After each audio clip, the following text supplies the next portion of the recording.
Chaitanyamayi Satyamayi Parame Om Tat Savitur Varam Rupam Jyotihi Parasya Dhimahi Yannaha Satyena Deepayet Om Asatu Ma Satgamaya Tamasu Ma Jyotirgamaya Mrityor Ma Amrutam Gamaya.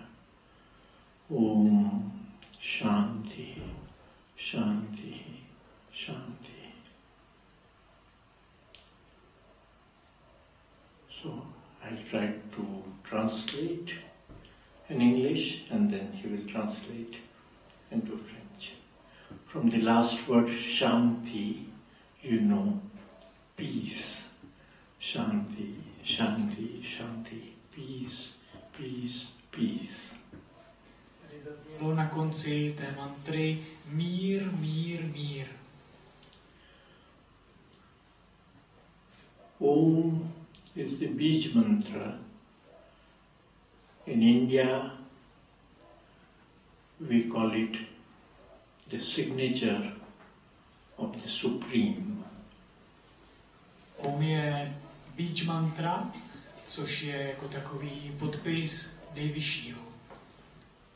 Everything begins from Om, everything ends in Om. It is the be-all and be-end of everything. Všechno povstává i končí v Om, je to začátek a konec všeho. Well, there are more than 1,000 significances which are given to Om. Je zde více než 1000 různých přívlastků pro Om. But scientifically, the sound of the cosmos, of the universe, as recorded by the NASA in the space, it sounds very much, it is not the complete silence between the galaxies, between the, between the sun and the earth, which is called the space. But that space has a sound. It is not complete zeros vibration, and that sound is more of the sound of Om. Vědci měřili zvuk vesmíru a není to úplné ticho. Bylo to NASA, kde to měřili a zjistili, že je tam takový drobný zvuk a právě tento zvuk je velice podobný zvuku Om. I had somewhere that from NASA that recording, but when I find it, I'll send it to you. Bapu Ji se pokusí tu nahrávku někde sehnat a že až ji sežene, tak nám ji pošle. Perhaps you already have it. No? Možná ji už máme. Tady někdo. No. Asi. Otherwise, as I am a student of science, I will just tell you that then U and M means A, U, M is the 3 dimensions of our daily world. Teď jako vědecký student vám povím, nebo jako tu studium té vědy vám povím o A, U, M, jako z čeho se skládá O. The length, the breadth and the height, space. Je to jako země, length, the length, breadth and the height. Třidimenzionální prostor, jako 3 osy prostor. We see everything in 3 dimensions. Všechno vidíme ve 3 dimenzích. And the which sound which goes on vibrating, it is that sound takes us in the fourth and the fifth and the other dimensions. To vibrující M na konci je něco, co nás vlastně dostává do dalších čtvrté a páté dimenze. The great sages or the rishis from the Vedic time, they have been pronouncing this Om sound. Velcí svědci, rišiové ze starých védských dob právě vyslovovali tady ten posvátný zvuk Om. And whatever the rishis, the drashtas, they said it had a great value. I rišiové svědci říkali, že to má obrovskou hodnotu.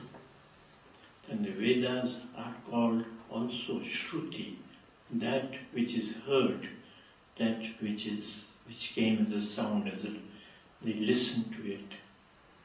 Védy tomu taky říkali šruty, něco, co je slyšeno, něco, co může být slyšeno. I will not go in a Sanskrit class here, and I will continue. Budu úplně zabíhat do učení sanskrtu tady a budeme pokračovat. So, asatoma satgama means from the non-truth, let me go towards the truth. Asatoma sadgamaya, to byla ta další mantra, co zazněla, tak je ve tmě od nepravdivého do pravdivého. Tamasu ma jyotirgama, from the no light, darkness, lead me to the light. Tamaso ma jyotirgamaya, to bylo o tom ve tmě z temnoty do světla.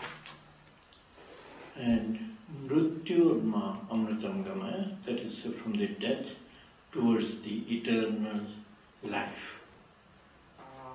Mrityurma amritam gamaya bylo vlastně ve tmě od smrtelného k nesmrtelnému, k nekonečnému životu. Then we know also the Gayatri mantra, Om Bhurbhuva Swaha Tat Savitur Varenyam Bhargo Devasya Dhimai. That's what you have done. Then there is a there is another Gayatri mantra, that of Shri Aurobindo. Vy znáte tu Gayatri mantru, kterou tady pan Kiran přednesl, ale je tady ještě další Gayatri mantra Shri Aurobinda. So, this is what I recited. I will just try to find it out.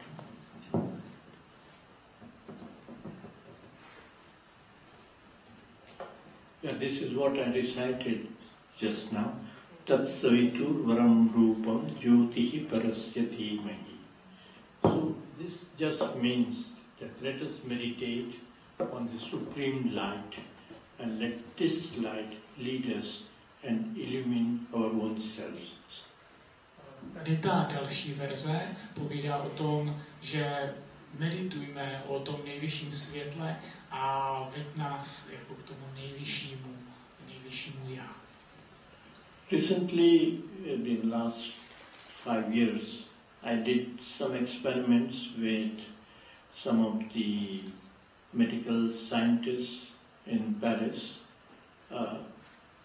Za posledních 5 let jsem dělal experimenty s vlastně lékařskou vědou v Paříži. So we took the MRI of the brain. Dělali jsme magnetickou rezonanci mozku. Like this, and then we repeated some mantras in Sanskrit, and then we took again the MRIs of the brain. Dělala se ta magnetická rezonance v normálním stavu, potom se recitovaly mantry a potom se udělala ta rezonance znovu. And we found whether the person understands Sanskrit or no, whether one understands the meaning of the mantras or no, but there is a change. The alpha waves increases, then the beta and gamma, and what we could see, that vata, pitta and kapha, they become more in harmony. Zjistili jsme, že je jedno, jestli člověk rozumí sanskrtu, ale že to má vliv, ty mantry, že se zvyšují se ty alfa vlny, potom to má vliv i na beta a gamma vlnění a že vlastně to, čemu říkáme váta, pita, kafa, se dostává do rovnováhy. Well, today's subject for me, as I discussed with Govindji, is more of the great sages, the saints of India, and in particular Shri Aurobindo. Dnešní téma, na kterém jsme se s Govindjim dohodli, tak je o svědcích Indie a zejména to bude o Shri Aurobindovi. Shri Aurobindo was born on August 15th, 1872. Shri Aurobindo se narodil 15. srpna 1872. So, exactly 150 years ago. Přesně před 150 lety. The independence of India we had in 1947, that is exactly 75 years ago. Nezávislost Indie nastala v roce 1947, což je přesně před 70 lety.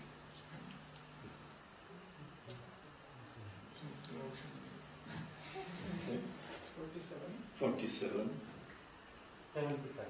Plus 75, that is 2022. I wanted to speak to you about many great people. Rád bych vám řekl o mnoha významných lidech. In fact, my meeting with many of them, lastly a few days ago, I met Sadhguru. We were sitting side by side for one whole evening. Potkal jsem mnoho z nich a teď vám musím říct, že zrovna nedávno jsem se potkal se Sadhguruem, který seděl takhle blízko vedle mě. You know him because he is much known in many languages, and then just a few days after I met Balakrishna Acharya. He is with Baba Ramdev Ji. You know him, perhaps. Vy to Sadhguru určitě znáte, on je známý, protože ve spoustě jazyků se o něm dá slyšet. A ještě předtím jsem se potkal s Acharyou Balakrishnaem, což je ajurvédař, který stojí po boku Baby Ramdeva, významného indického jogína. I asked my son that he should come and meet him. Řekl jsem synovi, měl bys přijít a potkat se s ním. I told him that we'll have a nice dinner also. Řekl jsem mu, že budeme mít Dinner. Nice dinner, že budeme mít výbornou večeři taky. But he was not so much interested. Nebyl moc nadšený z toho.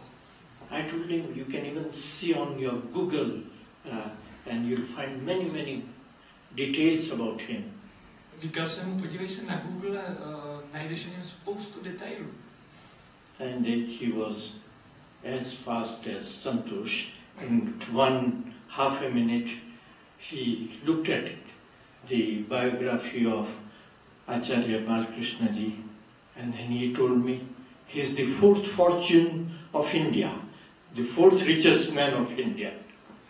A potom stejně rychle jako Santosh za půl minuty si to hned zjistil a vyčetl a hned říkal svému tátovi, že je to 4. nejbohatší muž v Indii.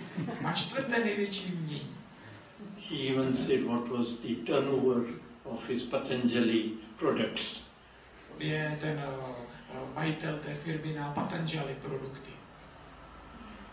Well, So now even in the finance, these people are great.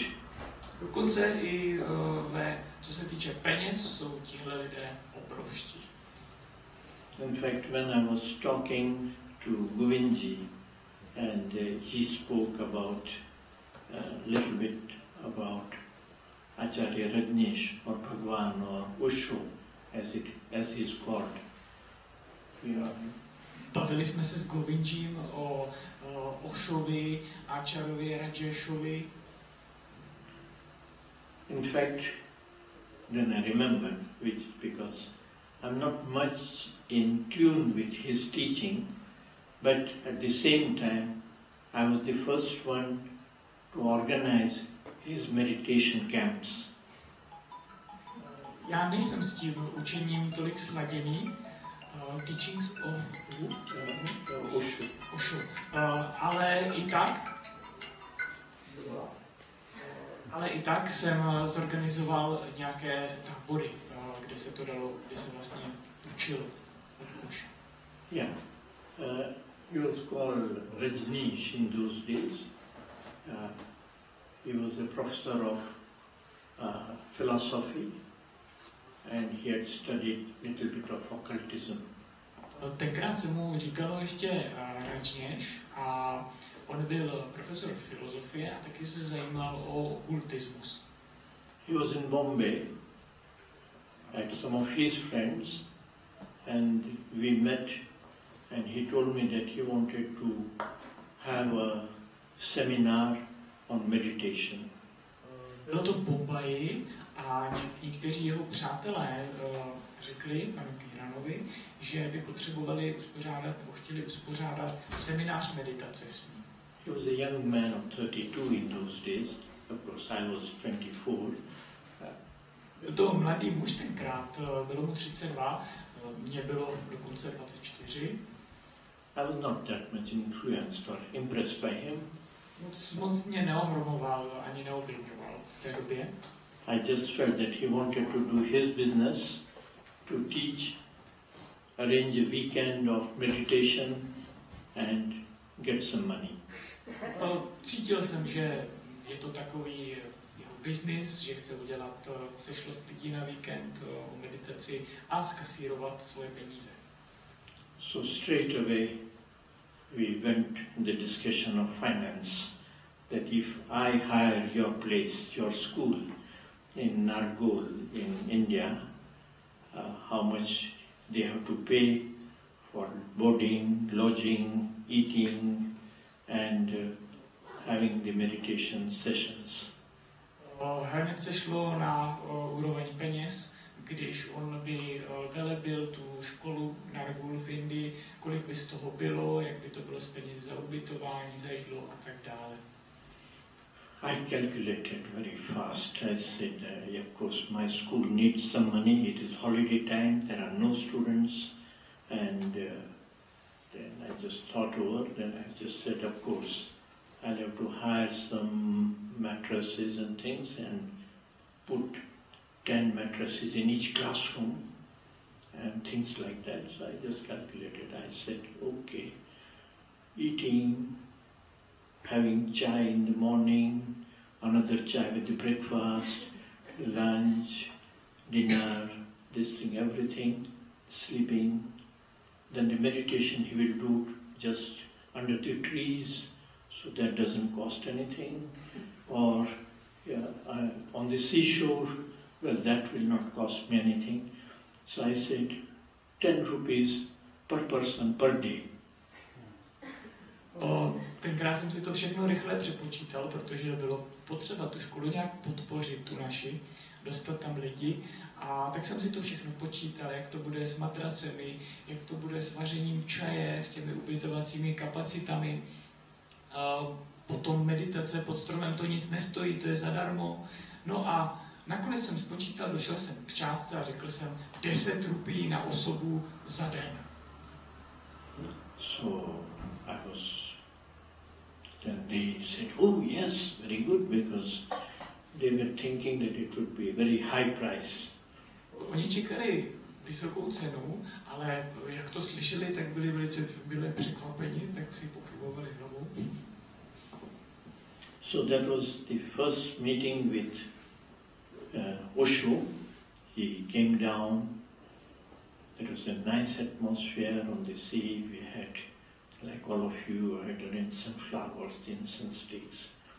I had asked 100 of my students to be present. Proběhlo tedy první setkání s Oshem, byla velice příjemná atmosféra a já jsem řekl studentům, aby se zúčastnili, a byla to 100 studentů. 100 students, and we had 1,000 persons came for meditation. No a na meditaci po těchto 100 studentech, co byli na lekcích, tak přišlo 1000 lidí. In my mind I was just calculating not on meditation but 1,000 multiplied by 10,000 rupees in my pocket. Počítal jsem 1000 krát 10, to znamená 10 000 rupí v kapse. No, that's not the real truth. But anyway, I could pay my 100 students who had come with that all the fees of their studies for the whole year. Ve skutečnosti tato částka mohla zaplatit 100 studentů poplatky za školné během roku. Well, with his, even he spoke to me how to mesmerize or do occult, how to influence a big crowd, how to speak, how to have the poses, and he had also studied like Govindji, Vajnana Bhairava. Taky se mluvilo o okultismu, mluvilo se o tom, řekl mu, jak ovlivnit davy, jak hovořit, jak držet pozice. A taky, jako Govindji, má rád Vijnana Bhairav se řešil. But anyway, when I finished my studies in Pondicherry, in the influence of Shri Aurobindo and the mother, of course, I did not believe in anybody else except my masters, that is Shri Aurobindo and the mother. Samozřejmě, jak jsem dokončil studia u Shri Aurobinda a u matky, tak jediný, komu jsem věřil v té době, byla matka a Shri Aurobindo. I never liked to go to any temples or repeat any mantras, nothing. Nikdy jsem neměl rád chození do chrámu, opakování nějakých manter. Nebylo to pro mě. I studied physics, mathematics, and I believe more in the science and even in the spiritual science, but not in the religion and not in the temple religious practices. Studoval jsem fyziku, matematiku, takže jsem se vždycky klonil k vědám, i třeba k spirituální vědě, ale nikdy jsem nevyhledával náboženství.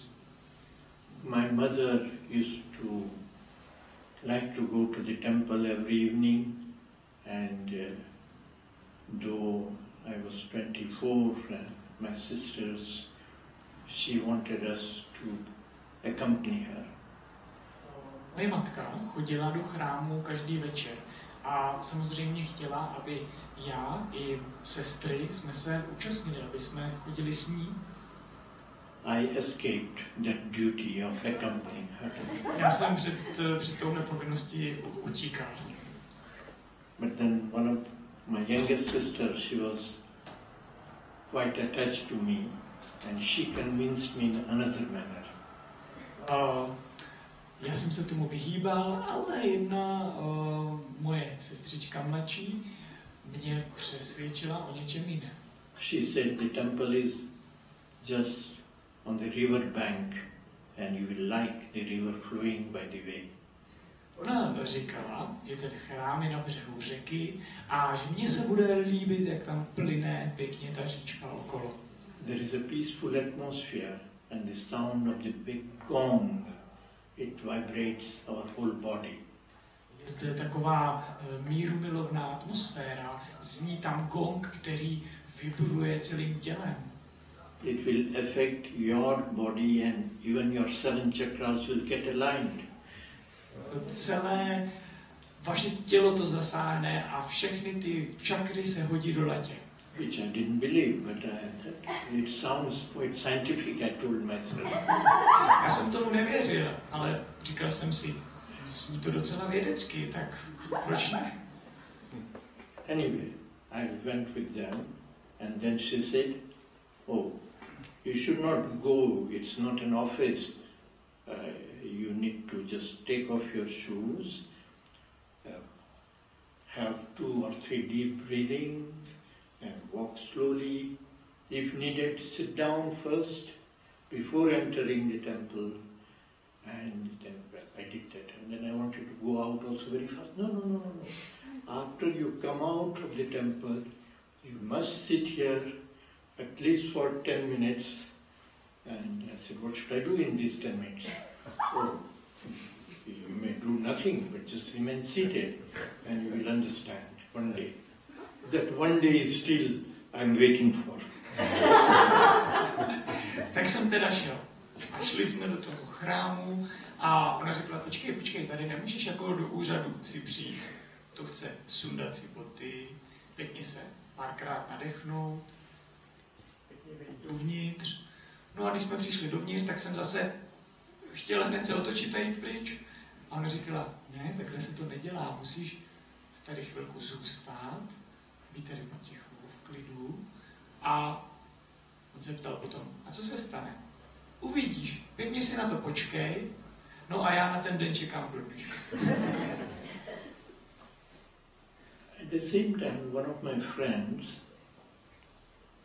who had studied like me, who was also not a believer in other gurus, he was going to meet with some people that Sai Baba, with the hair like this and a very strange guru, you must have seen his photos. Ve stejném čase jeho přítel objevoval další guruji a přišel s Sai Babou, toho musíte znát, to byl takový ten světec s těmi obrovskými vlasy kudrnatými, je hodně známý po světě. Then he told me something very strange. Řekl mi něco velice zvláštního. He was standing in the queue and all the people in front of Sai Baba were bending down and getting the Baba's blessings, and he was hesitating that I have one guru, Shri Aurobindo. Why should I bend down to somebody else? On tam byl, tady ten přítel u Sai Báby, stál tam ve frontě, tam stály dlouhé fronty na požehnání, no a vrtělo se mu v hlavě, že je přece oddaný Shri Aurobinda. Proč by se měli jako ti ostatní poklánět před tím cizím světcem? But then everybody was there and he was hesitating. By the time he was hesitating, he was already in front of Sai Baba. No a tak tam stál a pochyboval, a jak tak pochyboval, tak najednou byl před ním Sai Baba. Then he could not think of anything. He said, anyway, come. Even if I don't believe, I just bend down in front of him and I do pranam. No tak když už tam byl, tak si říkal, no tak co nadělám, tak se tady taky pokloním, udělám pranam. As soon as he stood up, Sai Baba smiled. A jak se postavil z té poklony, tak se Sai Baba smál. And he was going away, but then Sai Baba made a sign that please wait. Ten přítel už odcházel od Sai Baby, ale on mu řekl, počkej. And Sai Baba told him, don't worry, don't worry. Sai Baba mu řekl, žádný strach. I have sent your pranam to Shri Aurobindo. Poslal jsem tvůj pranám Shri Aurobindovi. He was shocked because that was in his mind. On byl v šoku, to bylo jenom v jeho mysli. How come Sai Baba understand these things? Sai Baba mohl vědět. So, when he told me these things, from that day onward, I said, all right, all those who put on this orange clothes, I will respect them. Já jsem mu říkal, když mě tohle to vykládal, žádný strach, a teď nevím, co bylo. Že bude respektovat všechny. Od té doby bude Respektovat všechny, kteří nosí oranžové oblečení. Of course, since then I respect everybody. I went into the Himalayas, went to Kedarnath, Badrinath, the source of Ganges, and each time you will meet many sadhus. Some people are excellent. Od té doby jsem navštívil spoustu míst, jako třeba Kedarnath a další, a potkal jsem spoustu excelentních sádhů. One day I met somebody in a great, what we call it, cave. There was, and he was he was meditating. I was afraid to get in, but he said, yes, come. Jednou jsem potkal jednoho, který seděl v takové jeskyni. Trošku jsem se bál, ale on říkal, pojď dál. Then finally I found out that it was quite comfortable. Nakonec jsem zjistil, že je to tam docela pohodlný. It was exactly like my room downstairs, that is Govinji's room. Bylo to skoro stejně tak vzrušující jako v Govinji pokoji. all 5-star facilities. Všechno 5hvězdičkový příslušení. There was one stone for sleeping. Jeden kámen pro spaní. Then he was doing in one corner for some sort of puja, so he had a little bit of fireworks, so that is central heating. Jeden takový ohníček pro rituální obřady a zároveň centrální topení. And there was one stream of water which was falling straight in one corner of his cave. So he said 24 hours water. Taky tady byl takový pramínek, který proudil do rožku tady té jeskyně a on říkal 24 hodin vodička. Then I became a little friendly with him, and then I understood. He was professor of chemistry. He was a gold medalist from Calcutta University, and he was teaching in Australia. Trošku jsme se spřátelili, no a potom jsem to pochopil. To byl z Kalkatské univerzity vyznamenaný student a taky učil v Austrálii. And naturally, his girlfriend betrayed him. So he became a sadhu and he was meditating in Himalayas. A přirozeně ho vykopla přítelkyně a tak se stal sadhuem. So well, I thought I have to be careful. Já jsem si myslel, musím být opatrný. Anyway, so such experiences were there, but before that, takovéhle zkušenosti, ale předtím I first went with my parents to Shri Aurobindo ashram. Kde jsem se dostal s rodiči do Aurobindova ashramu In 1948.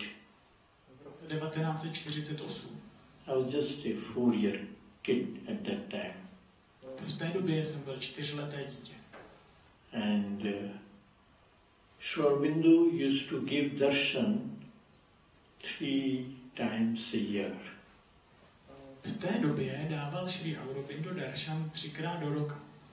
That is to say, he would be staying all the time in his own room and nobody could see him, nobody could meet him, except 3 times a year where one could come, pass in front of him and go away, just see him. Darshan. No talk, no conversation. Celou dobu, celý rok, kromě těchto 3 příležitostí, 3 darshanů, zůstával celou dobu ve svém pokoji. Sám, nikdo ho nemohl potkat, nikdo se s ním nemohl bavit. Jenom během těch darshanů, to byl jenom darshan, to nebyla žádná diskuze, pouze darshan. We had to take permission about 6 months before. Museli jste dostat na ten darshan 6 měsíců předem povolení. Because it was said that his spiritual power was so strong that even if somebody just came in about 10 meters distance from him, if his brain and if his nadis, the nervous system, was not strong enough, the people would go off, they might become mad. No, bylo známo, že jeho duchovní síla je obrovská a proto lidé nemohli chodit k němu blízko. Když se někdo přiblížil na 10 metrů k němu, tak by se mohlo stát, že by ta nervová soustava to nemusela unést a mohlo by dojít enormní duchovní síle ke zbláznění toho přítomného člověka. His spiritual force was said to be so strong, and naturally they took great care that nobody would go beside him, and he would remain in his silence. And only 3 times a year people were allowed, they were checked, not the baggages and the mask, but they were checked whether they were strong enough inwardly, and then they were allowed to pass in front of him. Takhle se říkalo, že je silná ta jeho duchovní síla, proto ho drželi takovýmhle způsobem bokem.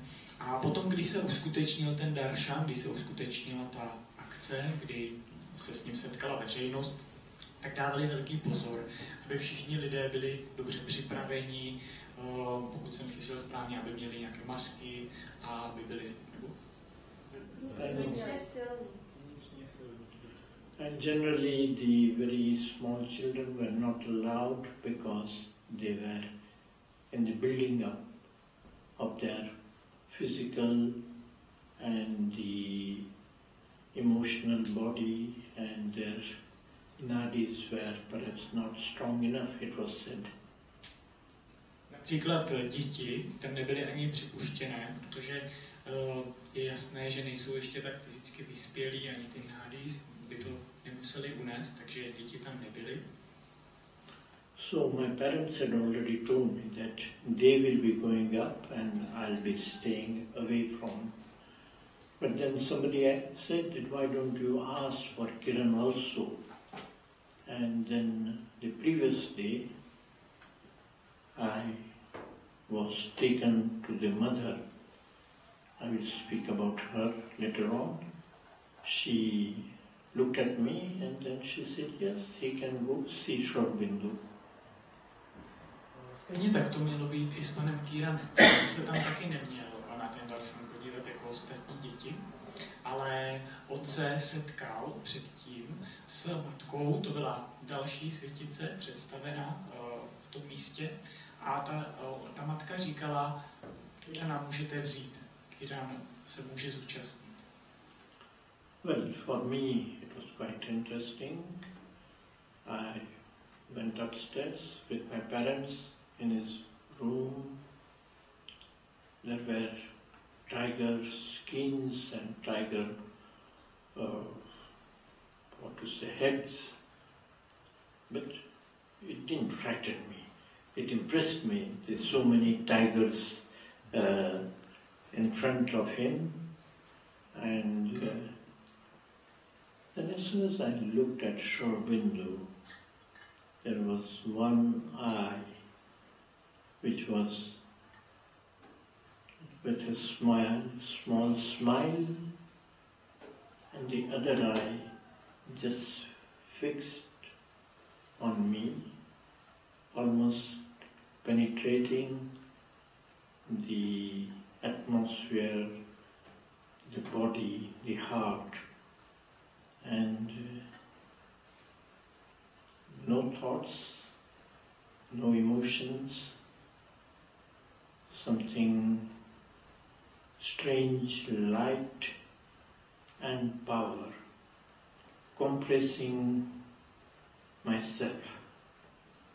Bylo to vzrušující, oni stoupali po schodech k tomu panu Aurobindovi a samozřejmě pana Kirana ohromili nejprve kožešiny, které tam byly to tygří kožešiny a byly tam i tygří hlavy vystavené, tak to na něj udělalo ohromný dojem. No ale potom tam byl i sám pan Aurobindo a to byla taková, jako by ho to prostoupilo, taková prostupující, ohromující atmosféra bez myšlenek. I understood, while coming out at the age of 4, I understood that I understood what I don't know. Byli mi jenom 4, ale pochopil jsem to. I translated in my mind later on. I just kept silence about this. At the age of 7, I asked my parents that I wanted to go there and live my life in Pondicherry. Potom jsem to zpracoval, pochopil jsem to a držel jsem to v sobě asi do věku 7 let a potom jsem řekl mým rodičům, že svůj život chci žít v Pondicherry. My parents told me that I was too small. Rodiče mi řekli, že jsi na to ještě malý. Again I kept silence, and then at the age of 9, again asked them that I wanted to go there. Znovu jsem potom mlčel. A potom zase ve věku 9 let jsem přišel k rodičům a říkal jsem jim, že tam chci žít. Then with my father we went there, we stayed for 15 days, and then my father told me, you're still too young.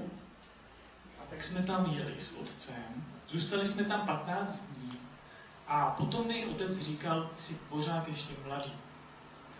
At the age of 11, again I went there, we stayed for 3 weeks this time.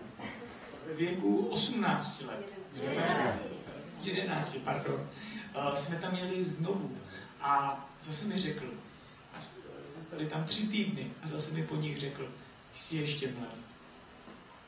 Then again I was told I was too young. Zase mi řekli, jsi moc mladý. Then all of a sudden, when I had my 12 years, my father called me and he told me that according to our Indian sanskaras, at the age of 12, you become adult and you can decide what you want to do in your life. Když mi bylo 12 let, tak si mě otec zavolal a říkal, že podle indických samskárů, že teď už jsi dospělý, teď už můžeš dělat v životě, co chceš. And he told me that from that day onward, we should treat each other as friends, but not as father and son. A taky mi vysvětlil, že teď už nebudeme otec a syn, ale budeme se vzájemně chovat jako přátelé. Of course, he'll take care of my material needs about food and studies and things like that. But any decision in your life, he said, you have to take by yourself. Samozřejmě se postarali o všechny materiální statky, jako bylo jídlo a další, ale všechny rozhodnutí už jsou jenom na tobě. Then he told me, yes, I know that you want to go to Pondicherry in Shri Aurobindo ashram. So if you still want, we'll try to organize. Jestli pořád ještě chceš jít do Pondicherry, do Aurobindo ashramu, my to zařídíme.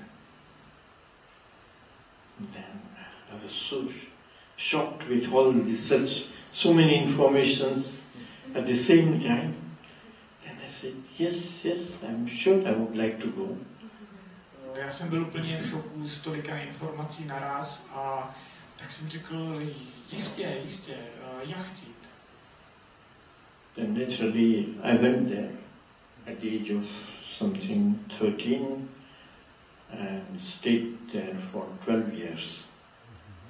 Tak nějak ve věku 13 let jsem tam opravdu šel a zůstal jsem tam 12 let. Well, that is a personal life, so I will not tell you about that. To je osobní život, to vám nebudu povídat. But before that, I'll just tell you a little bit of Shri Aurobindo's life, that he was born on August 15th, 1872. Řeknu vám něco o životě Shri Aurobinda, který byl narozen 15. srpna 1872. His father was a medical doctor and a great lover of English culture. Otec byl doktor, lékař a velký milovník jako kultury, anglické kultury. He did not want his children to have any Indian influence. Nechtěl, aby jeho děti měly jakýkoliv indický vliv. So he took one English lady to work in his house and take care of the children. Pronajal jednu anglickou paní a ta se starala o děti v jejich domě. Only English has to be spoken in the house. Mohlo se tam mluvit jenom anglicky. At the age of 3.5, he was sent to an English school at Darjeeling, about 300 kilometers from Calcutta. Ve věku 3,5 let byl poslán dokonce do anglické školy přes 300 kilometrů daleko z Kalkaty do Darjeelingu. At the age of 7, he was sent to England to study. V 7 letech potom byl poslán do Anglie na studia. And he was put under one priest, not Catholic, the Protestant priest, who was to take care of him. A tam byl potom pod patronátem u evangelického nebo protestantského kněze. Shri Aurobindo studied for 21 years over there, or just a minute, or 14 years. And he was excellent in Greek, Latin, and naturally he studied the great authors like Dante and the great authors in German, in Italian, in French, mastered all these languages. On tam byl asi 14 let na těch studiích a velice se mu dařilo v řečtině, v latině, studoval autory jako Dante, studoval německé autory a velice se mu v tom dařilo. He was a brilliant student. He was a very good student in studies. Byl vynikající student, byl prostě určený pro studování. Studied about 19 languages. Studoval okolo 19 jazyků. And he had a good speed of reading about 300 pages to 400 pages per hour. Měl vynikající schopnost číst 300 až 400 stránek za hodinu. Of course, his father, who used to send some money, after a few years, father didn't have enough money and he just stopped sending any money. So Shri Aurobindo had to depend on some people there without any food, just a little bit of groundnuts and some sort of food which he could manage, and he had only one winter coat with lot of holes in it, and the English weather, and in England you know that there is no central heating even during winter.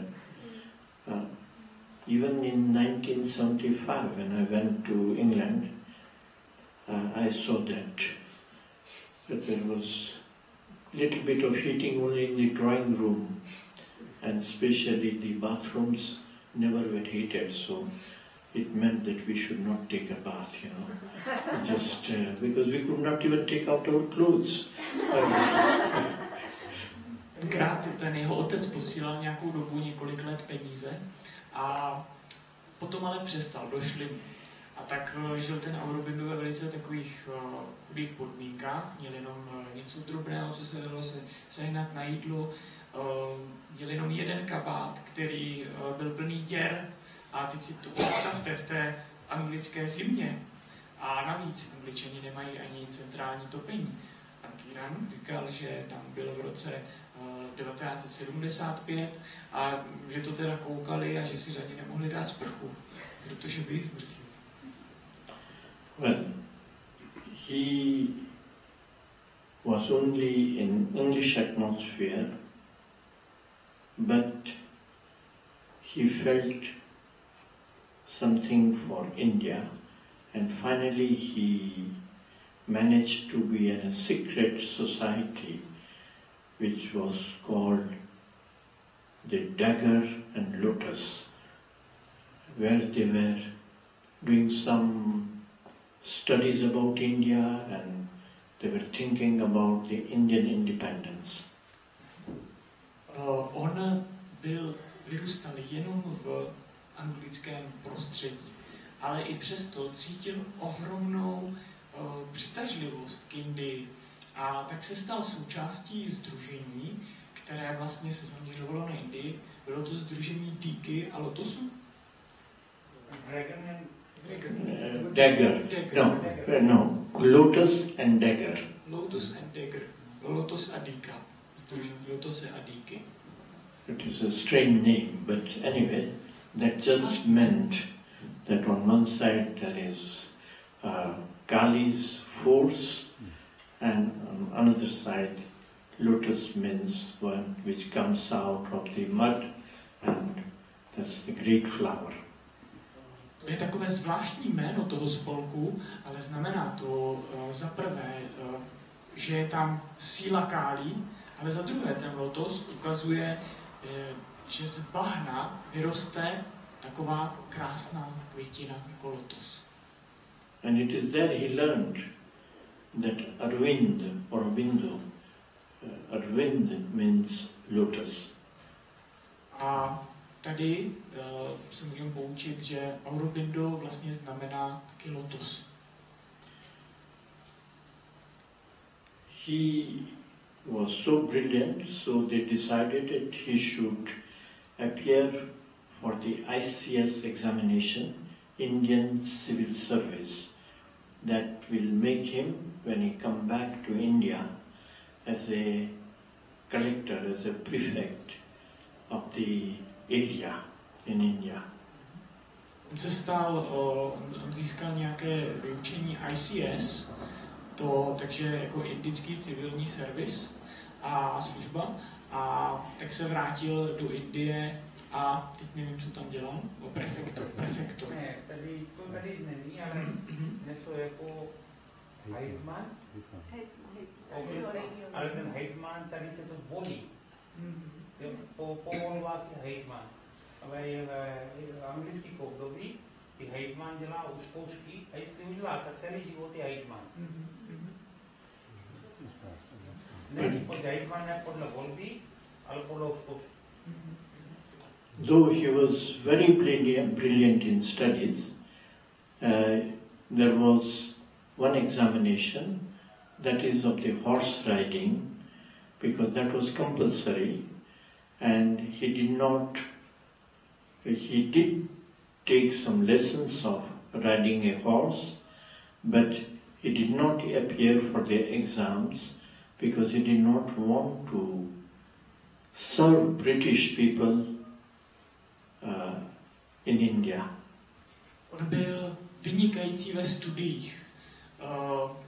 Byla tam ale jedna povinná zkouška, ježdění na koni, a on, i když měl ty lekce ježdění, tak se zkoušky nezúčastnil, protože nechtěl sloužit Britům. Which is not possible, but they gave him 3 chances to come for the examination, but he refused.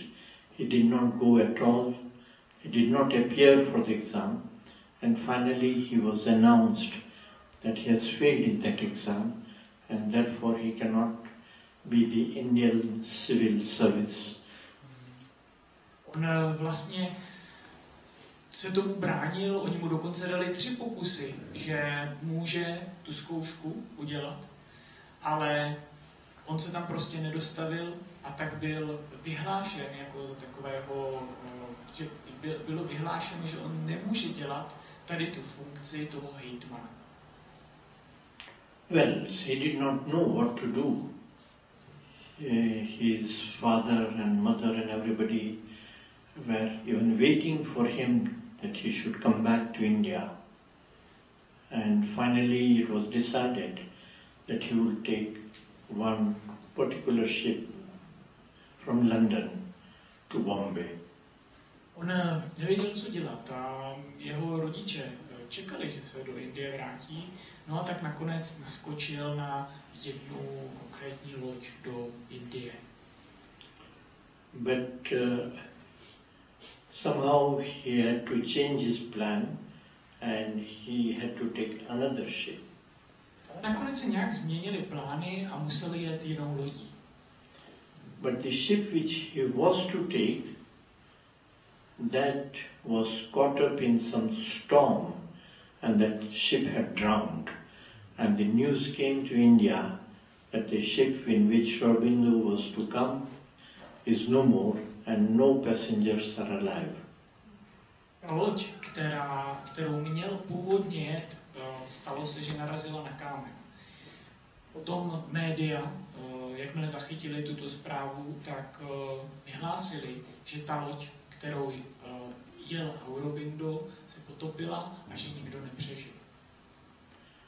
Well, the mother of Shri Aurobindo died in that sorrow because Shri Aurobindo, though she had hardly seen him as a child, the mother loved him so much, and the shock was so brutal that she died just of the sorrow. Stalo se, že matka, která uslyšela tyto noviny, tak zemřela na infarkt. Zemřela, protože ho tak milovala to Aurobinda, že ji ta zpráva prostě úplně zdevastovala. And Shri Aurobindo was still more confused, and because one of the aims in his life was to go meet his mother. Aurobindo byl velice z toho zmatený, protože jeho jako posláním, co cítil, bylo potkat svou matku. Then in his circle, they told him that the Mother India, that the soil of India is the mother. Potom jeho kruh říkal, že duše Indie je jeho matka. He was just thinking, what are they saying, that how can this earth be the mother? But even then he felt that it must be true. It must be true. No to přemýšlel, jak je to možné, že ta země s jeho matkou to může být, ale nakonec si říkal, musí to být tak, je to pravda. Well, at that time, before he could take the ship, he had met the Maharaja of Baroda. Předtím, než naskočil na loď, tak potkal Maharážu z Barody. Then that Maharaja had asked him, what are you going to do in India? Maharáža se ho ptal, co budeš v té Indii dělat. He said, no, I have no job, nothing. On říkal, nemám žádnou práci, nic. Then Maharaja asked him, can you be my secretary and write some speeches and something for me in English? Maharáža se ho zeptal, jestli nechce být jeho sekretářem, jestli pro něj nechce psát v angličtině. Oh, he found that quite interesting as a job. He was offered 750 rupees per month. Jeho to ohromilo, on dostal 750 rupí za měsíc. Where the general salary is about half a rupee per month in those days. V té době bylo totiž za měsíc ten průměrný plat pouze asi půl rupie. But for Maharajas, they had lot of wealth. Maharážové ty byli opravdu bohatí, měli hodně bohatství. Shri Aurobindo, as soon as he touched the Bombay port, put his foot on the soil of India, there was tremendous silence in his mind, like an electric light which traveled through his body, and he was for a moment thoughtless with immense peace in his mind. V ten moment, kdy Aurobindo položil nohu na indickou zemi, tak jakoby projela elektrické světlo tělem a nastal ohromný mír bez jakékoliv myšlenky. As I noticed, so each time I go from Europe to India, and when I touch my foot, I'm still expecting that experience. Já vždycky, když jedu z Evropy do Indie, tak očekávám takovouhle zkušenost. But no light, no electricity is coming through that soil. Žádný světla ani elektrika tam neproudí z té země. But then he felt that, really speaking, Mother India is Mother India. Tenkrát on pocítil, že opravdu matka Indie je matka Indie. He stayed in Baroda near the river Narmada, which is almost as sacred as Ganga, and he was doing the work for Maharaja. In the beginning, just writing some speeches. Then in the University of Baroda, he was teacher of French, and then he became director of the university. On bydlel v té Barodze a u řeky Morumuda, Narmada. která je téměř stejně posvátná jako Ganga. A potom zapisoval u Maharáži ty spisy, potom ještě něco s francouzštinou, že učil francouzštinu a nakonec se stal i ředitelem univerzity. Of course, here he studied, he took some private teachers to study Sanskrit, Bengali, Gujarati, Indian languages. Vzal samozřejmě taky nějaké soukromé učitele, aby ho doučovali sanskrt, gujarati, bengali, indické jazyky. He used to receive about 150-200 books every week, which he would finish reading in 1 week time. Za týden dostal asi 150 až 200 knih, které během toho týdne taky přečetl do Čech. But what he liked the most was to study the Vedas and the Upanishads. Ale nejradši studoval byly Védy a Upanishady. And as he had started learning, and he had learned a lot of Sanskrit, he was very angry with the translations of the Veda and the Upanishads.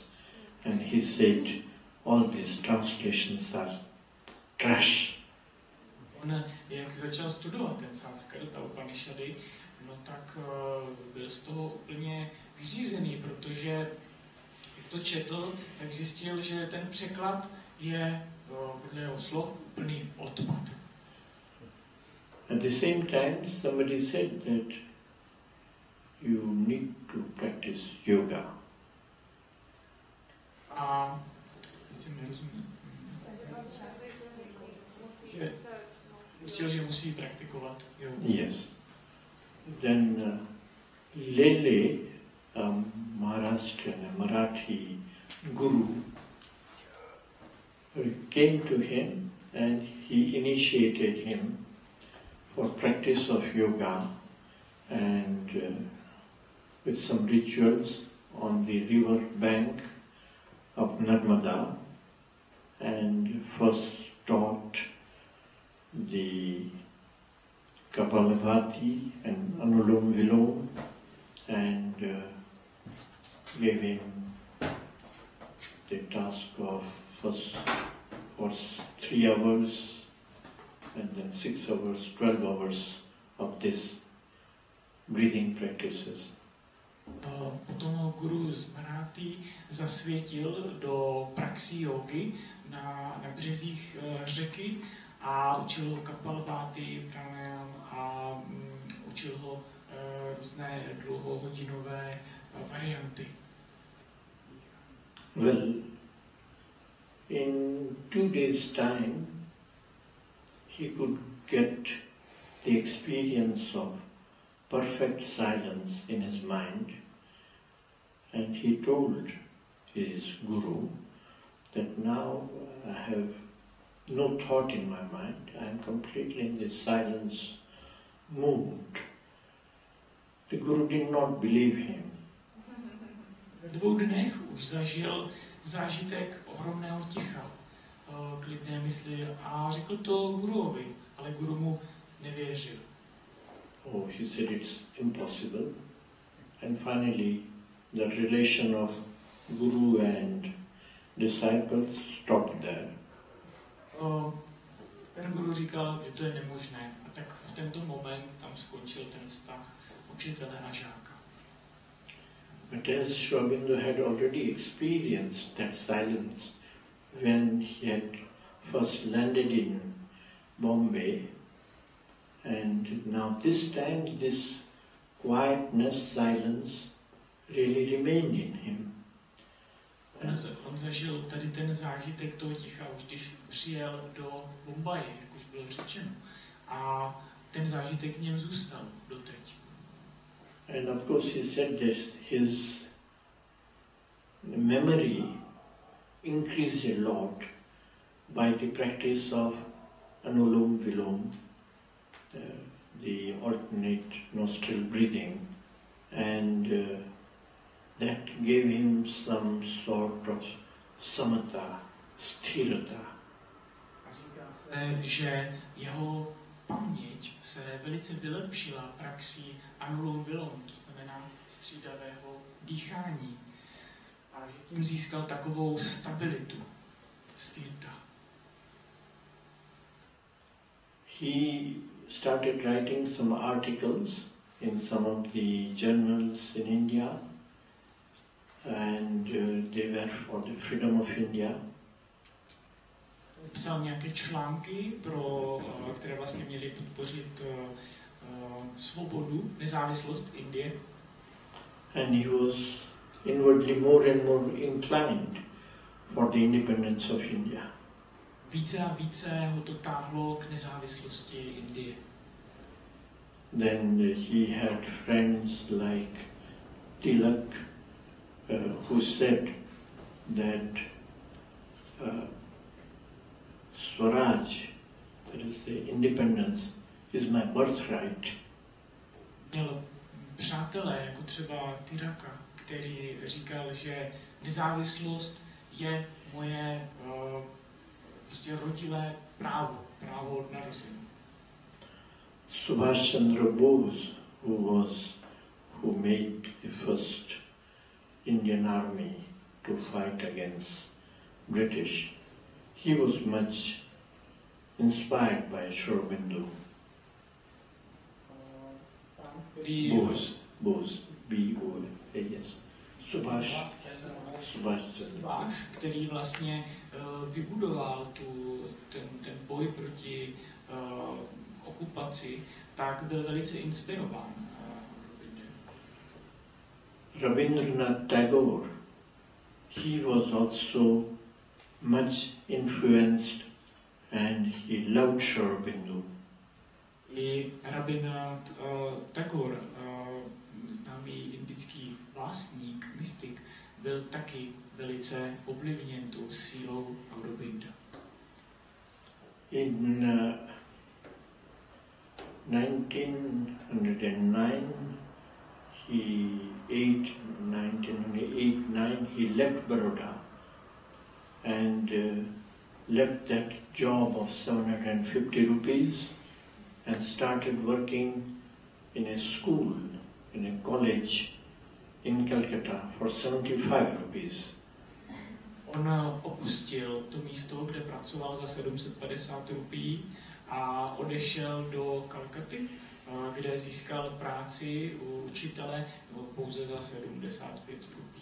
He started 2 journals, started writing articles for the independence of India. One of the journal was called Vande Mataram. Začal psát také pro dvě noviny články o nezávislosti Indie. Jeden z nich, z těch novin se jmenovalo Vande Mataram. He wrote in English and in Bengali. Vande Mataram. हाँ अरविंदो घोषणा लिखा? हाँ उन्होंने ये शुरू किया ये एक न्यूज़पेपर वंदे मातरम का नाम, उसके बाद में ये काव्य बंकिम चंद्र का आया। किसने लिखी ना? नहीं, जो कविता है वो तो बंकिम चंद्र की है, लेकिन ये बंकिम चंद्र की ये नॉवेल में है ये। There is a novel wrote by Bankim Chandra, and there is a great poem which is called Where the Vande Mataram. That whole poem is there, and out of that the first stanza is taken and sung by everybody as a national anthem of India. Se bavili právě o Vande Mataram a je to zmíněno v nějaké básni, které se vlastně pak stala jako indická hymna. No, to je trošku, někdy vám to vyprávět. Jak dlouhá historie různých konfliktů. A já, just I'm telling you, Yes. there is a little conflict to consider which is our national anthem. One is today, as on Jana Gana Mana, that is written by Tagore. By Tagore. Guruji v češtině. Je, šiška dali Bapu Ji taky. Ale Bapu Ji to známe. V Indii jsou, Indie je národní hymna, který napsal Rabindranath Tagore. A Rabindranath Tagore také podobně jako Bapu Ji vyprávěl Arvindu Ghoshi, byli více ovlivněni anglickou kulturou. Jako Bapu Ji říkal o tom Arvindu Ghoshovi, jeho tatínek, všechno možný, aby chtěl, aby jeho dítě byl vychován jako Angličan. Takže podobně byly tenkrát ty bylo vysoký rodiny, bohatý rodiny. A Rabindranath Thakur, když dostal do toho svým věku a stal se básník, tak napsal tenhle tu básničku, která je dneska národní hymnou. Který zpíváme Jan Gan Man Adhinayak také. Ale předtím Arvind Ghosh, to Bapu Ji říká, tak už jeho ten kolektiv, já nevím teďka, jak byl rozdíl mezi věkově nebo časově, kdo napsal tu Vande Mataram, tu písničku, kterou lidi akceptovali jako národní hymna. A Arvind Ghoshem, jak bylo věkový rozdíl, to nevím. Co?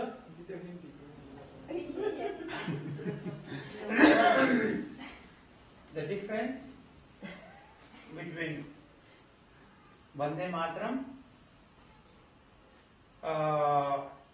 who wrote it, what you said? Yeah, Vande Mataram, that poem, the anthem that is written by Bankim Chandra, Bankim Chandra, and that is written in one of his novels. It's part of the big book, and out of that, one paragraph is taken up as a sort of a national anthem of India before it became independent. So the Bankim Chandra Bhattarji and Maharshi Arvind Ghosh, how much was the difference? I don't know, but pretty well. Yes. Earlier than Yes. Maharshi Arvind Ghosh. And Maharshi Arvind Ghosh on Bzal, then title the whole poem. No, he did not, sorry. Aurobindo Ghosh wrote had a newspaper and he named it Vande Mataram. Yeah, the novel was written afterwards.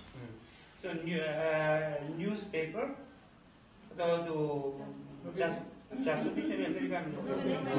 Novini, on který Arvind Ghosh začal prostě rozšířit, tak ten tu časopisu dal jméno Vande Mataram.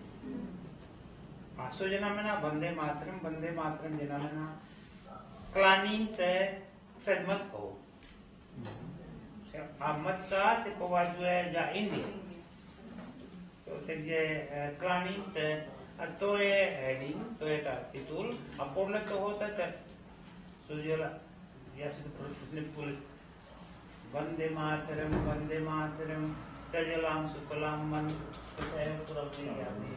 तो वो ये संस्कृत सलाई मलय शीतलाम सस्य श्यामलाम मातरम वंदे मातरम तो तोले तो ये सलाई तो सो ये obaleno vytáženo že indické od tradiční od duchu. Ale později, když Rabindranath, teďka to bude vypadat šíleně, že kritizuju Rabindranath Thakura, on napsal poem Jan Gan Man Adhinayak Jaya hai, to je ten první řádek. A co znamená, to se takhle říká, nevím, jestli je to pravda, Bapuji, I don't know if it is true, but when Elizabeth from England, she came to Calcutta, tak její přivítání vítá si hymna, byla tahle hymna, co napsal Rabindranath Thakur. A jak to zní ta indická hymna? Jan Gan Man Adhinayak. Adhinayak znamená Bůh, vládnující, král. Král naší Jan, publik, Gan, jejich svoboda. Jejich králem, vůdcem, vy Elizabeth jste. Je jako velice otrocký,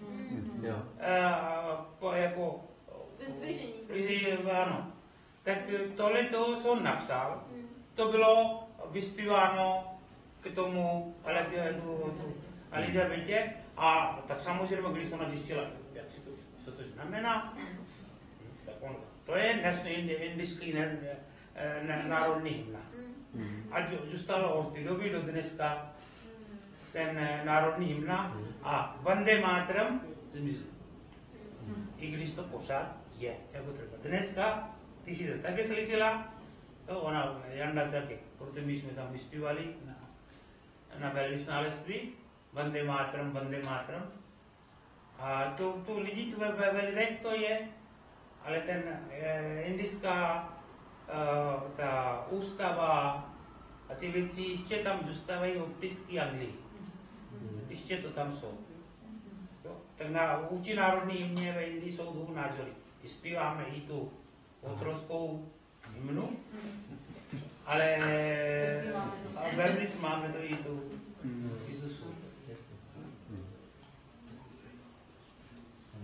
Takže je to takový konflikt.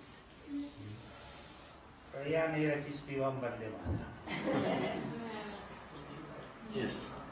So he was editing this journal, one in English and another one in Bengali.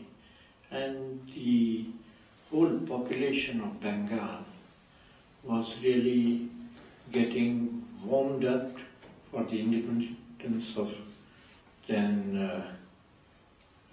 that were the movement of Khudiram Bose. He prepared a bomb and had attacked some people, English people, because he said that if just the few English rulers were, if they were killed, then naturally there is no one here and India will get freedom in a few days. Editoval ty dvoje noviny a vlastně jedni byly v angličtině, tuším, a druhé Bengal. A v tom Bengálsku tam sílilo hnutí za osvobození Indie. Dokonce tam byl chlapík, který vyrobil bombu nebo vyráběl bomby a měl takovou filozofii, že když jako zabije Brity, takže oni dají ruce pryč do té Indie. Shri Aurobindo started for the first time. He said, let us boycott all the English products, the clothes which are English, then the items which are made in England. If we do not use anything English, that would be the first movement. Aurobindo začal tak, že říkal, pojďme bojkotovat ty anglické výrobky. Například oblečení, které na sobě máme, je anglické. A další výrobky, když my budeme bojkotovat, tak oni nám dají pokoj. So in this city, they would gather together, then put all English clothes and then burn them. And boycott means not using. Somebody was telling me the other day, if just for 1 week, if you boycott all what is made in China, China's economy would go down. Tak Indové začali dělat to, že vzali to oblečení, dali ho na hromadu, pálili ho, začali bojkotovat další anglické výrobky. Je to podobné, jako teď někdo říkal panu Kiranovi, že kdyby se třeba nebrala ropa z Číny, tak za týden by čínská ekonomika byla ve špatném stavu. In fact, Gandhiji took up this idea and then he made this khadi, this cloth, which is hand woven and hand spun out of cotton. We make this cloth, it's like linen. Gandhi, on se chytl této myšlenky a začali vyrábět vlastně ručně tkané obleky, které byly založené na lněném vláknu. Ne, to bylo bavlna. Len to tady známe, protože v Čechách se bavlna nepěstuje, ale vlákna lénu je stejný, kterým se dá vyrobit látky a velice snadné, ještě snadnější je bavlna, která ten plod, když se otevře, tak má ty skůru vlákny, který se to potom snadněji, co vidíte ten obrázek Gandhiho, to není lénovej, to je bavlný. Bavlna, obzvlášť ve státu Gujarátu, je největší pěstování, nejvíc to tam roste, jako tady přesně po silnici. Takže bavlna je tu, která Gandhi, jak se pěstoval, má na sebe, to je bavlna. Great people like Tagore, Vivekananda, then others were there in Bengal, and they used to say, what Bengal thinks today, India will think tomorrow. Velcí lidé jako Tagore, Vivekananda, když byli v Bengálsku, tak říkali, to, co si myslí dneska Bengálsko, tak to si bude myslet Indie zítra. Shri Aurobindo's movement, all the youngsters, all Indians were now full-fledged with Aurobindo's ideas for the independence of India. Byli mladí lidé úplně zaplaveni tou ideou Aurobindovou, byli tím nadšení. Meanwhile, they married Shri Aurobindo, an arranged marriage, with a beautiful girl, beautiful lady, named Mrinalini. Došlo tenkrát k aranžovanému manželství, dovolenému manželství Aurobinda s jednou dívkou. Ne, Mrinalini. Lunalini, to je těžko vyslovit češtině. Yes, yes. Doesn't matter. She was a beautiful girl, hardly 14 or something. They did not much stay together, and Shri Aurobindo was very busy with all the movements of independence on one side, and he wrote a letter to his wife.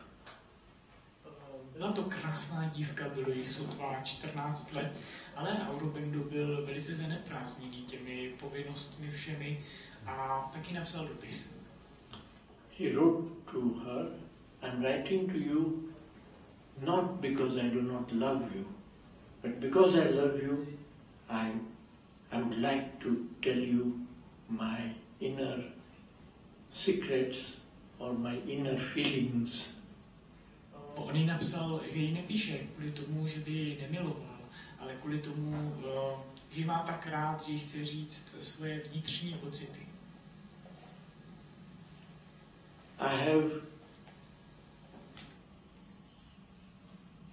I'm mad, though people do not know. Jsem šílený a lidé to nevědí. But it's better that you know it. Ale lepší, abys to věděla ty. I have 3 madnesses. Mám 3 šílenství. The first, I feel that the God exists. Za prvé cítím, že Bůh existuje. But until and unless I see him, I can't be calmed down. Ale dokud ho neuvidím, já jsem nesklidný. Then another strange thing, I feel that the India is my mother, and how can I live, or how can I even enjoy my life with a wife if my mother herself is in chains? So I cannot do anything till my mother is free. A potom další věc. Cítím, že Indie je moje matka. A jak můžu žít v manželství, dokud je moje matka v okovech? So I will devote my life for the freedom of India, and only then I can be out of my madness. zasvětím svůj život svobodě Indie a až potom se vyprostím ze svého šílenství. Till then I have no time for anybody, no time for love, no time for people, no time for me. Of course, if I realize the three madnesses, people will perhaps consider me to be a genius. But genius is very difficult to have, so at present my logic says that I am mad. Tak do té doby, než dosáhne těch cílů, tak nemá čas na přátele, nemá čas na manželství, nemá čas na nic. Jakmile toho dosáhne, tak z toho svobodí možná lidé možná řeknou, že by byl genius, ale do té doby, než to dosáhne, tak se považuje za šílence.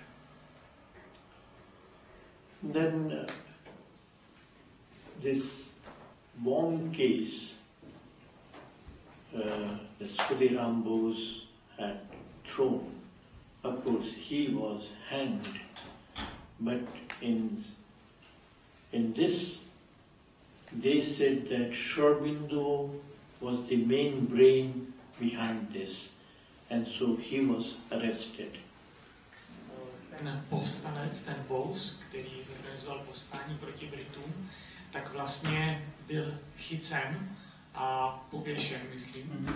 A on vlastně říkal, že Aurobindo byl hlavní, pro ně inspirací, hlavní mozek té akce.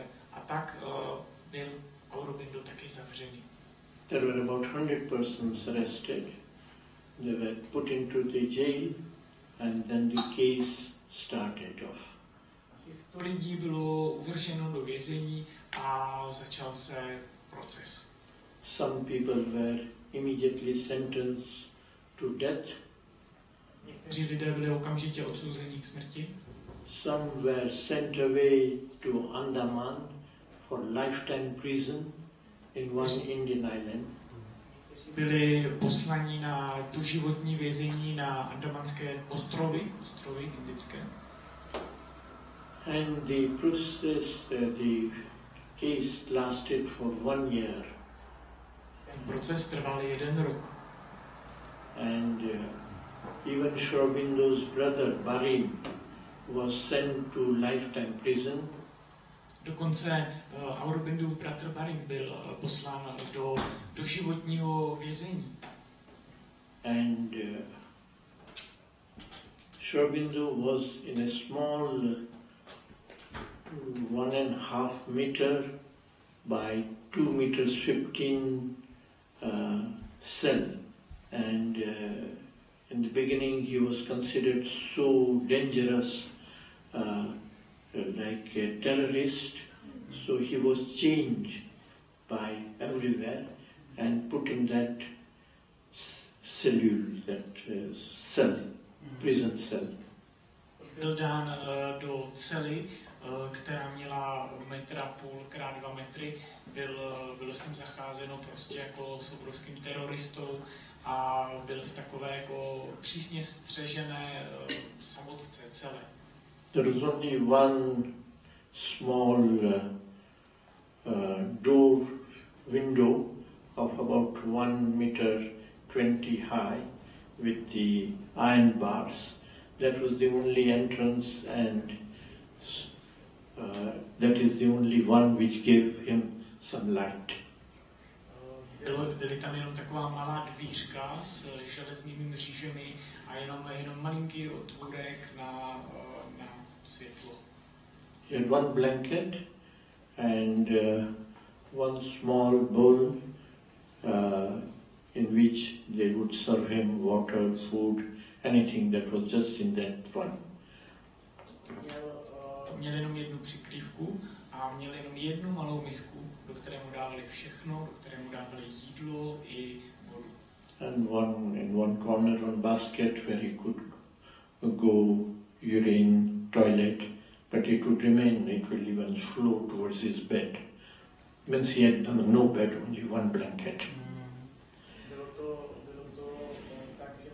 dokonce jenom jeden kyblíček v rohu, kde měl chodit na záchod, ale všude to tam přitíkalo, on vlastně neměl ani postel, měl jenom jednu přikrývku. It was very warm and not comfortable. He had an attack of thousands of ants one day. No, bylo to hrozný, byly tam dokonce i mravenci, tisíce mravenců na něj zaútočili. But at the same time, he had that experience of quietness in his mind. And in his vision, Vivekananda came and guided him for his spiritual progress.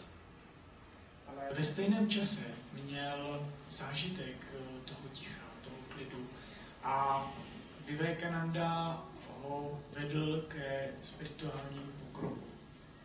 So, sort of Raj Yoga of meditation, he did under the straight guidance of Vivekananda by vision and by straight experience during that stay in the prison. Během toho, jak byl ve vězení, tak byl vlastně pod dozorem Vivekanandy, který ho vedl Raja jogou, vedl tím duchovním pokrokem. And he started seeing Krishna in everybody. The other prisoners, he found that that is Krishna. The judge is Krishna. Then the jailers are Krishna. He started seeing Krishna in each and every human being. V té době začal vidět v každém Krišnu, začal vidět Krišnu ve spoluvězních, v soudci. Každý a všechno pro něj bylo jenom Krišna. Then, whether he was lucky, there is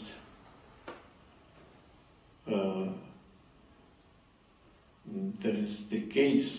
The judge was his class friend in England, and the judge could not understand how such a brilliant boy could be considered to be a terrorist. Taková šťastná náhoda se stala, protože ten soudce byl vlastně Aurobindův spolužák z Británie. A on nemohl pochopit vůbec, jak je možné, že takový vynikající student by měl být teroristou. And then looking at Shri Aurobindo, he's so quiet, and looking at him, we ourselves feel peace. It is not possible that he could be the terrorist. Se koukal na Aurobinda a viděl, že úplně v klidu, září z něj mír, to není možné, aby byl terorista. Then he studied the whole file and he found not a single reason for which he should be put to prison. Prostudoval celý spis, celou tu složku a nenašel žádný důvod, proč by měl být teroristou. Anyway, so at the end of 1 year, he was freed and he came out. Po jednom roce byl Aurobindo osvobozen a vyšel z vězení. He gave one big speech coming out for about an hour where he spoke about the need of India to become the world guru, and the true independence, he said, is the inner independence. One needs to do the spiritual progress, and the true Indian, his first work is to be an inner being. On, když vyšel z vězení, tak udělal asi hodinovou řeč. V té řeči říkal, jak se Indie může stát světovým guru a jak to podstatné je vnitřní svoboda a že je důležité, aby lidi zapracovali právě na té vnitřní svobodě. So this speech was properly written down, and then they wanted to find out the meaning, the hidden. They said it is a code word speech. Tahle řeč byla velice důkladně zapsána a můžete tam najít tedy ty skryté věci v tom zápisu. So it was interpreted that we must develop our inner force. Then that means our force. And then he said they want to be the world guru. That means they want to kill everybody in the world, and India wants to be the. So first aim is to kill all the English people and things like that. Because the English people in those days, they thought that they used to say the sun never sets on a British Empire, because Japan, Australia, that belonged to England. Even Australian Prime Minister, he has to swear by the Queen, Her Majesty. Similarly, till Canada. So the sun, one rises, would never set on a British Empire. And so this is a very, very big crime. On v té řeči vlastně vyzýval, aby lidé vybudovali si tu vnitřní sílu a i tam vyzýval k tomu, aby se Indie stala takovým světovým guru, a to bylo v podstatě zabít ty Brity, ty Angličany, protože oni v té době, oni byli takový pyšní a vlastně říkalo se o britském impériu, že nad ním slunce nikdy nezapadá, protože ta říše se táhla od Japonska přes Austrálii, Británii a mnoho dalších zemí. Then Sister Nivedita, who was with Vivekananda, she came to Shri Aurobindo and she told Shri Aurobindo to go away from British India. She even arranged the boat from Calcutta to Chandranagar because she had got some message that Shri Aurobindo should be saved from the British people, and so British people, they wanted to put him again in the prison. So finally, from British India, Calcutta, he went to Chandranagar, which was a French territory. Chandranagar कलकत्ता के पास में ही है, बस 5-10 किलोमीटर पे. Jedna paní od Vivekanandy právě přišla za Aurobindem a říkala mu, že musí utéct z Indie, protože Britové ho chtěli znovu uvěznit, tak zařídili převoz Aurobinda do Chandranagar. V té době francouzské teritorium. And then from Chandranagar, he went to Pondicherry in 1910, in the month of April. A potom v roce 1910 odešel z toho Chandranaгаru do Pondicherry.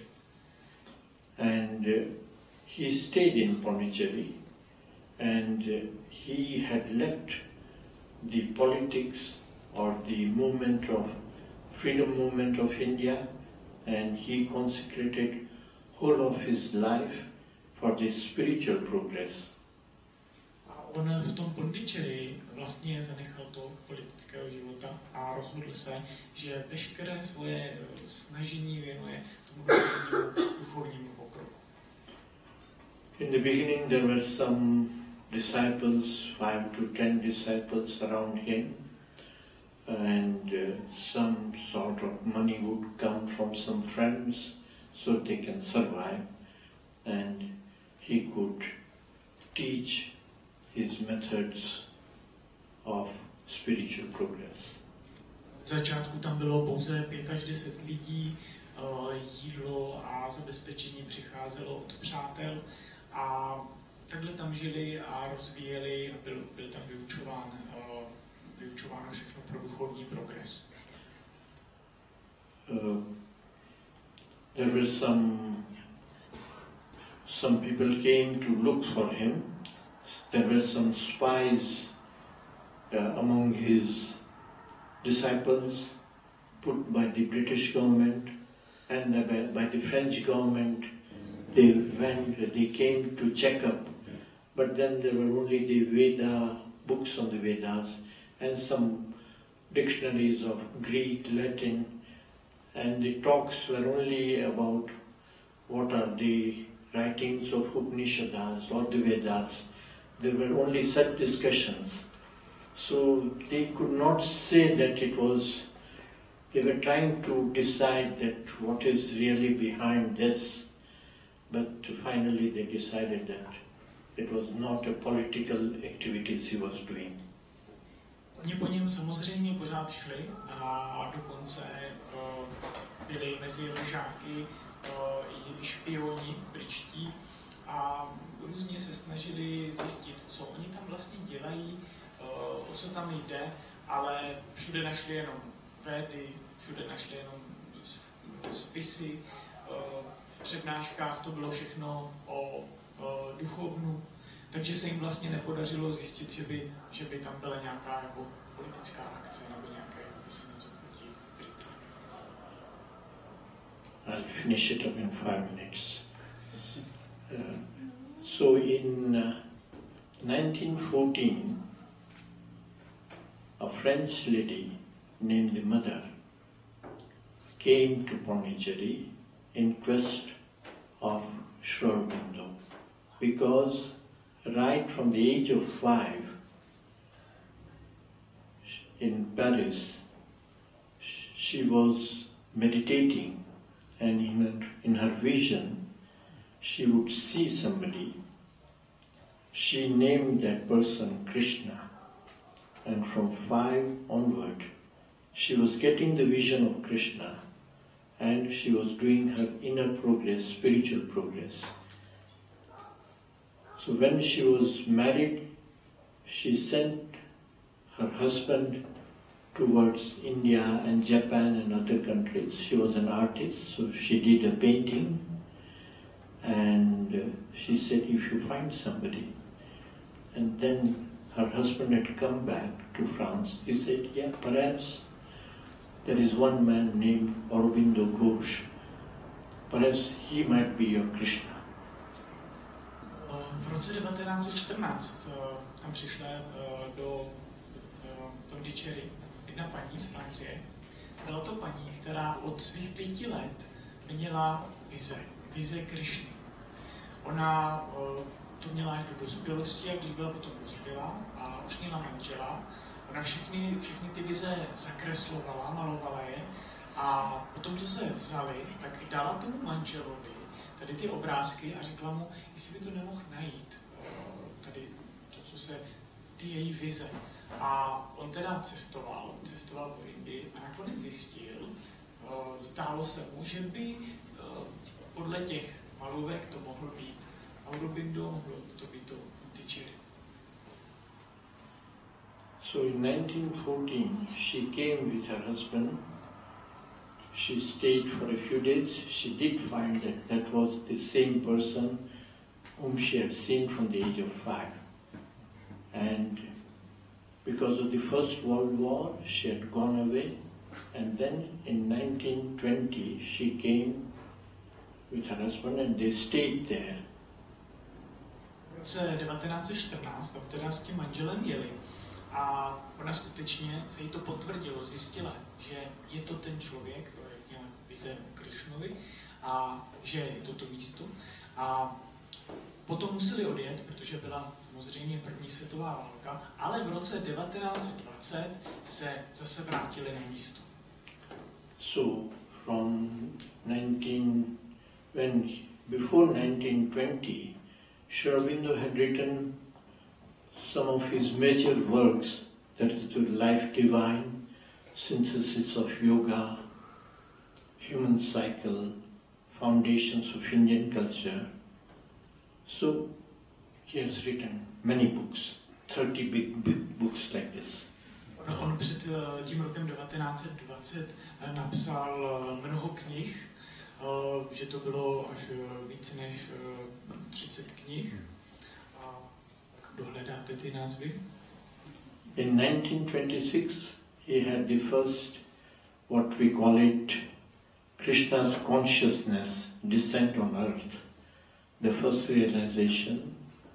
And in 1927 he had the And that day he decided that he will not see anybody and he will do the work of transformation of the world, and they established the ashram, that is the community, spiritual community.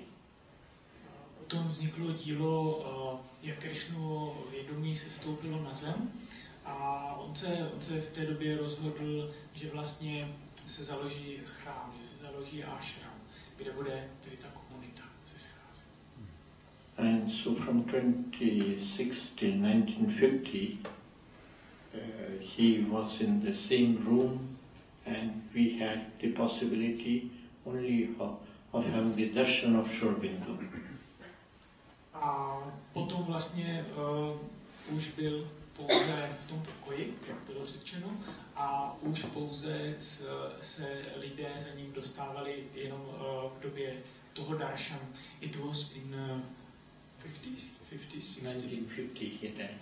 1950, so before he was In that, yes. On zemřel v roce 1950, takže i té doby byl v tomto pokoji a udělal daršan 3krát v roce. I would have liked to talk to you about the mother. She became the guru to do the external teachings of the philosophy of Shri Aurobindo. Vám řeknu něco o matce. Ona byla guru, který vlastně dál předával ty učení Shri Aurobinda. Now, the philosophy of Shri Aurobindo is that of the transformation of the person, the being, the change, total change of the consciousness. Filozofie Aurobindova je o totální přeměně vědomí. That doesn't mean that he doesn't believe in the Veda and the Vedantas or the Jnana Yoga or Bhakti Yoga or Karma Yoga. All the yogas should be practiced and go beyond. To neznamená, že by nevěřil ve Vedantu, ve Védy a třeba Raja Yogu, Karma Yogu, Bhakti Yogu. To všechno by se mělo dál provádět. But then there was a school which was built up there from 1943-45. I was in that school. Then when I was there, we were 350 students, and we had 178 teachers. V roce 43 a 45 tam byla postavena škola. Pan Kiran byl součástí té školy, bylo tam asi 300 studentů a něco přes 100 učitelů, nevím kolik. So let's say one teacher, 2 students. Jeden učitel na 2 studenty. In my 10 years of studying there, once one teacher was not well, so we were 2 classes together, and that made 8 students in one class. And everybody was speaking, how come they study? There are 8 persons in one class. Jednou se jednomu panu učitelovi nebylo dobře a tak oni měli takovou šokující událost, že dokonce bylo 8 lidí v jedné třídě. Tak byli překvapeni tím, že jak to může se stát. It's a system of free system. It's a free progress. Je to takový volný systém, uvolněný systém, volný pokrok. And the first principle of teaching according to Shri Aurobindo is nothing can be taught. Ten hlavní princip je, nic nemá být učeno. A teacher could be just a little guide or give some inspiration, but the student needs to learn. Učitel je jenom takový malý průvodce, který dává inspiraci, ale student je od toho, aby se učil.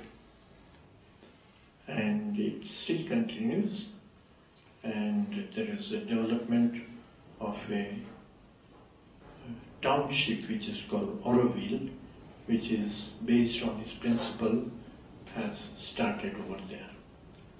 Pořád tam dochází vlastně k budování, je tam na základě těch jeho principů, je tam budováno pořád město, které se jmenuje Aurobindo.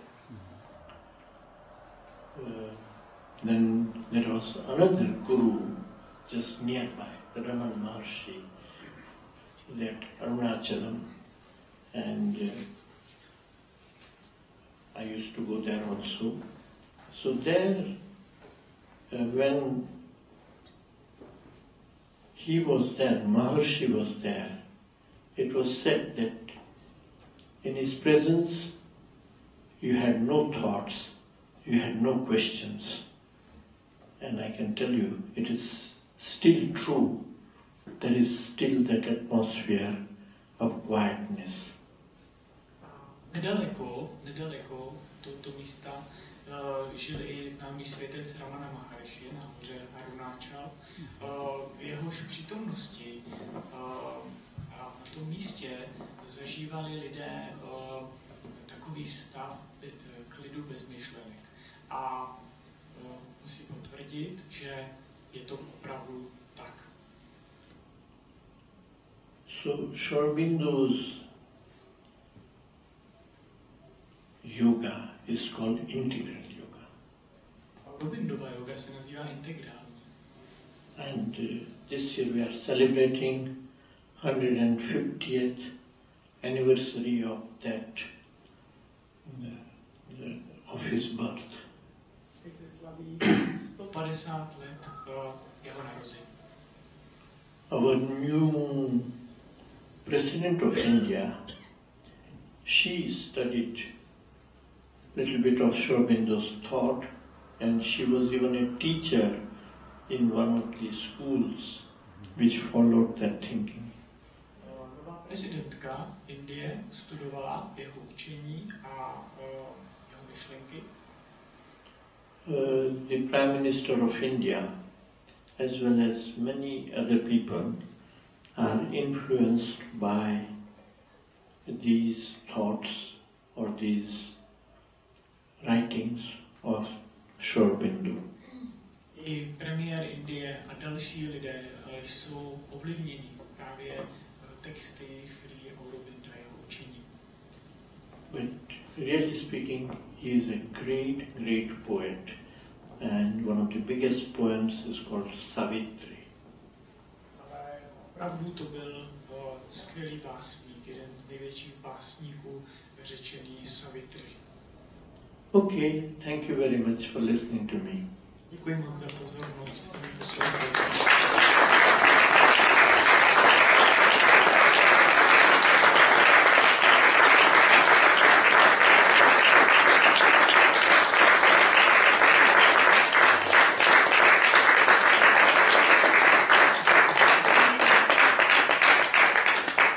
I have a request to you. As I come from North India and I had no experience about our genius gurus of East and South, and you have full of experience in your life with them. So I could tell them what I imagine my life, but it will be nice if you could tell them in the afternoon session about integrated yoga of Ayurveda. I don't know ABCD of that, so I can't tell them, I can't explain them. So it will be very nice. I know it is too much for you, but though this afternoon session, it will be nice. I will teach a whole year to them, so they could listen to you still 2 more hours in the afternoon about the teachings of integrated yoga, what it is. And so, if it's possible, please accept my request. What I'll do, I'll reply to the questions, and by that we'll speak about integral yoga. No, then you will put me aside. I would have to only ask you, and they will not ask, they don't know anything about that, so they can't ask anything, they will keep quiet and they are expert in it. Keeping quiet they know well. All right, anyway, I'll come. Okay, thank you very much.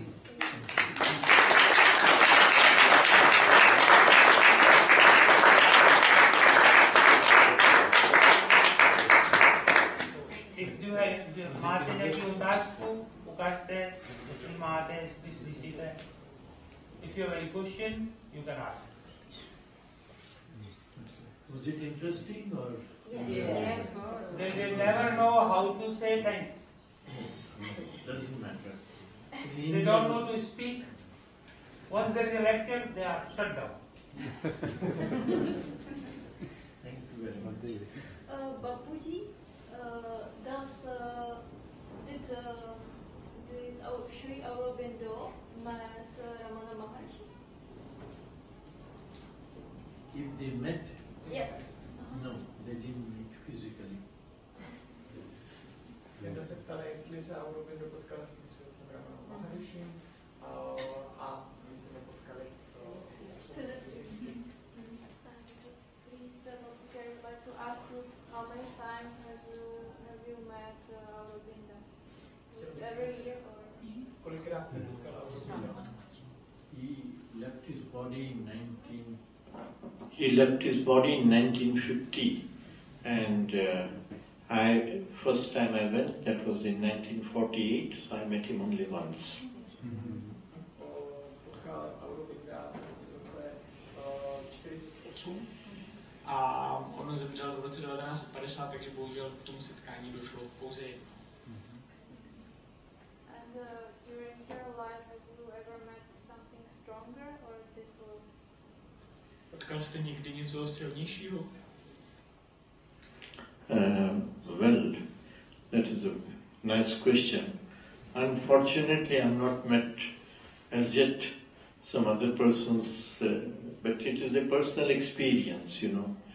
Of course, as I told you, I met Osho, I met Sadhguru, I met this Guru, that Guru, and each one has one's own path. But not because Shri Aurobindo is the path which I followed, I would say that is the best path. But certainly there is something very great in it. And in my experience, one can learn from everybody, and but we cannot just compare among them. If that path suits you, that is good. For me, in the beginning, I was very proud that I will not respect anybody. But then I saw that everybody needs to be respected, though in my heart and in my mind I feel that sort of philosophy which is touching my mind, and I believe that is quite interesting for me. Kiran říkal, že vlastně pro něj byla tady ta stezka Aurobindova, ale že je spoustu různých stezek, různých mudrců a že jeho se dotklo toto, ale pro různé lidi jsou různé cesty. V životě potkal mnoho různých takových svědců, ale asi toto pro něj bylo takové silné, protože on sdílí to učení, tu filozofii. I když potkal teďka nedávno zase spoustu významných lidí, ale ty cesty jsou různé a sice i když byl mladý, tak byl takový vyhraněný, ale v současnosti říkal, že je třeba respektovat každého, že respektuje každého se svou cestu. Well, it is what I would say. It all depends on each individual. But if we compare that most of the gurus or the saints or the sages, we always have what they have said and then their disciples have written down. even if we speak about the Bible, or we speak about Quran, or we speak about any good books, it is what is said which is put into book, and it is taught by certain persons. Ono je to tak, že jsou různí svědci a potom se stane to, že oni něco učí, oni něco říkají a potom se to zapíše. A potom z těch zápisů učí různí lidé. Now, the Vedas and Upanishads, I would say these are the only texts which have come straight from the above or beyond, but they are in Sanskrit. So unless you study Sanskrit, even mentally you cannot understand by the translation. Jsou tady, musím říct, že jsou tady Védy a Upanishady, což se mi zdá jako jediné, co přišlo někde opravdu z vrchu. A i když člověk jako umí sanskrt, tak je jako těžké tomu porozumět těm překladům. Then, for example, in music, you can say that you like such and such music. But if you are yourself a musician, then you would understand the subtleties of the music. Otherwise you will just say yes, good, bad, like that. Třeba u muziky, u hudby, vy můžete říct, líbí se mi to, nelíbí se mi to, ale jenom jako skutečný muzikant, kdo tomu rozumí, odborník, může říct, jak to skutečně je. In fact, I met quite many great persons even in Europe. I mean, not some of the persons who were very close to Gurdjieff, then Ivanov Omram, Mikhail Omram, the fraternity, white fraternity, and quite many people. So I would say that some had good experiences, some have good progress, but for me the Shri Aurobindo's things are very interesting because it is directly in a European language like English or in French. I mean to say you have the first-hand possibility of reading by yourself, not just by my seeing or by some other persons, and you can have your own experience by studying by yourself. That is what I find very great. Kiran teď hovořil o tom, že vlastně potkal mnoho významných osob, opravdu významných osob, tedy v Evropě, ale že jeho se dotýká to Aurobindovo učení taky proto, že člověk to může sám si prostudovat. Je to i v angličtině, může se nad tím zamyslet a sám zjistit, jak to s ním je. Okay, thank you and wish you a happy lunch. Yes. Did your son go to dinner? Did your son go to dinner? Oh yes, he did. And it was good? Yes, it was good. And he liked the person also.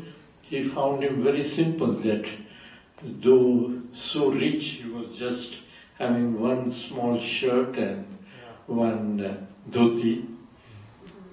Jsem na tu večeři šel a zjistil, že to je taková zajímavá osoba, že takový bohatý člověk má jenom takovou košili a kalhoty a dělský obyčejný. Povedle se. Thank you. Děkuji.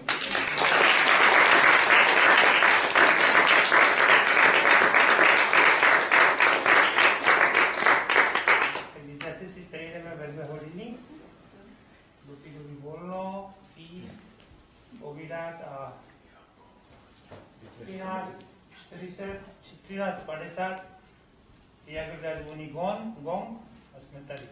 Dobře. Děkujeme.